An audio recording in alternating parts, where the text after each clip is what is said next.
मेरा नाम है हरिया, मैं काम करता हूँ बहुत बढ़िया, खाता हूँ खाना और रोज गाता हूँ गाना। अरे यार, आज तो बहुत देर हो गई। इस खतरनाक जंगल को देखकर तो मेरे हाथ पैर ठंडे हो गए हैं।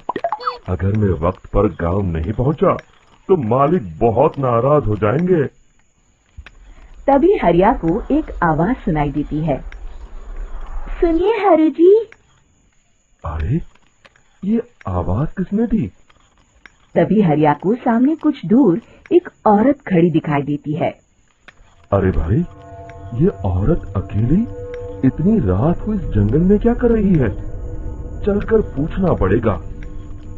फिर हरिया अपनी बैलगाड़ी उस औरत के सामने लाकर रोक देता है और उससे पूछता है।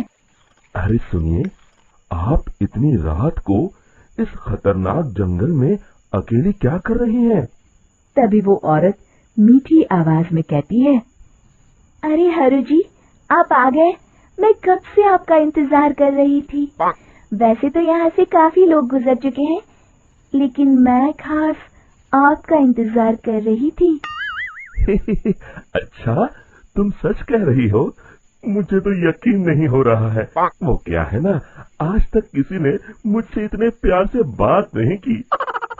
हाँ हाँ हरु जी, मैं सच कह रही हूँ। अब देर मत करिए और जल्दी से मुझे मेरे घर तक छोड़ दीजिए।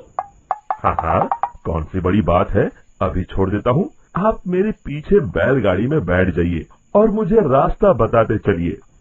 फिर वो औरत हरिया की बैलगाड़ी में बैठ जाती है और हरिया बैलगाड़ी हाँकता हुआ आगे चल पड़ता है।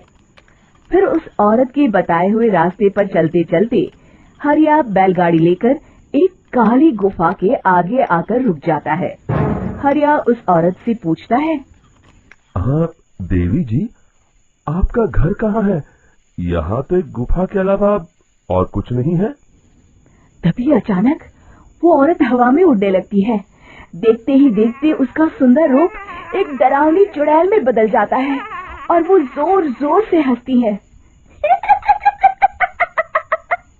अरे तू तो एक नंबर का बेवकूफ निकला। तू तो बड़ी आसानी से मेरी बातों में आ गया। अरे मर गया रे, ये तो एक चुड़ैल है। हे भगवान बचा ले, ये तो बड़ी डरावनी दिखाई दे रही है। और फिर अगले ही पल हरिया की बैलगाड़ी में रखा सारा सामान हवा में उड़ता हुआ उस काली गुफा के अंदर चला जाता है और वो चुड़ैल भी उस गुफा के अंदर जाकर कहीं गायब हो जाती है। हरिया ये नजारा देख बुरी तरह घबरा और परेशान हो जाता है। अरे, ये चुड़ैल तो मेरा सारा सामान लेकर गुफा में गायब हो गई। अब क्या होगा? अगर मैं गांव खाली हाथ गया तो मालिक मेरी अच्छी खबर लेंगे। मेरी इस बात का कोई यकीन भी नहीं करेगा। फिर आखिर वही हुआ। हरिया के मालिक चंपक सेठ को हरिया की किसी भी बात पर रत्ती भर भी यकीन नहीं हुआ। चंपक सेठ को लगा हरिया झूठ बोल रहा है और उसने ही लालच में आकर सारा सामान हड़प कर लिया है। फिर हरिया को बेईमान समझकर चंपक सेठ उसे काम से निकाल देता है।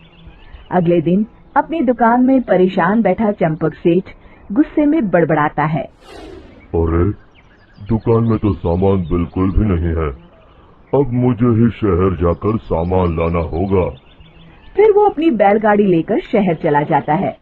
शहर से सामान लेकर जब चंपक सेठ वापस गांव लौट रहा होता है, तभी उसे एक आवाज सुनाई देती है।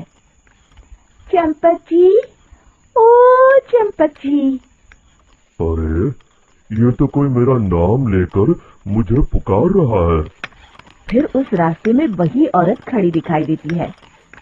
फिर क्या था, हरिया की तरह चंपक सेठ भी उस औरत के पास अपनी बैलगाड़ी लेकर जाता है और वो भी उसकी चिकनी चुपड़ी बातों के मुंह जाल में फंस जाता है। फिर चुड़ैल उसे भी अपनी गुफा तक ले जाती है और उसका सारा सामान लेकर गुफा में गायब हो जाती है। बेचारा चंपक सेठ लाचार होकर खाली हाथ गांव लौट आता है। फिर ये उस जंगल में रोज की बात हो जाती है। जो कोई भी शहर से कुछ लेकर गांव की तरफ लौटता, वो चुड़ैल उसे बेवकूफ बनाकर उसका सारा सामान लेकर गुफा में गायब हो जाती। एक दिन हरिया एक लकड़हारे को उसी जंगल की तरफ जाते हुए देखता है। फिर हरिया उसे रोकते हुए कहता है, अरे भाई, क्यों अपनी मौत को दावत दे रहे हो? मेरी बात मानो, आगे जंगल में मत जाओ, वहाँ एक बड़ी भयानक चुड़ैल रहती है। लकड़हारा हरिया की बातों को नजरअंदाज करते हुए कहता है, अरे भाई, मुझे पहले ही बहुत देर हो चुकी है, मुझे जाने दो भाई। शाम तक लकड़ियाँ काट कर शहर के बाजार में बेचना है। तुम अपनी ये कहानी किसी फुर्सत में बैठे इंसान को सुनाओ, मैं तो चला। इतना कहकर लकड़हारा वहाँ से आगे जंगल की तरफ चला जाता है। फिर अगले दिन गांव के मुखिया के घर के बाहर बहुत सारे लोग जमा हो जाते हैं। तभी हाथ में कुल्हाड़ी लिए खड़ा लकड़हारा कहता है, अरे मुखिया जी, अब आप ही हमें बचाइए उस जंगल वाली चुड़ैल से। हमारा सारा काम तो शहर से ही होता है। अरे मुखिया जी, उस चुड़ैल की वजह से तो मैं पूरी तरह बर्बाद हो गया हूँ।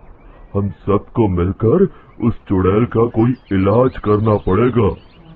तभी भीड़ में खड़ा बीरा कहता है, आप लोग चिंता मत करिए, कल से वो चुड़ैल किसी को नहीं लूट पाएगी। मेरे पास एक बहुत अच्छी तरकीब है। तभी चंपक सेठ उसका मजाक उड़ाते हुए कहता है, अरे तेरा नाम बीरा है तो क्या हुआ? तूने अभी उस चुड़ैल को देखा नहीं है? जाकर अपना काम कर, बड़ा आया।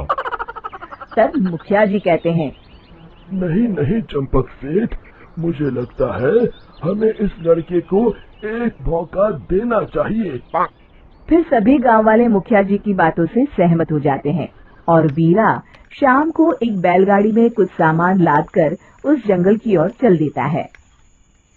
बीरा, ओ बीरा, कहाँ जा रहा है? तभी बीरा मुड़ के देखता है, वही चुड़ैल एक औरत के रूप में खड़ी है। अरे बहन जी, मैं आपको ही ढूंढ रहा था। देखिए, मैं आपके लिए क्या लाया हूँ। अरे वाह, तू खुद मेरे लिए इतना सामान लाया है। तू ही अकेला गांव में समझदार है। जरा देखो, मैं भी खोल के, बड़े भूख लगी है।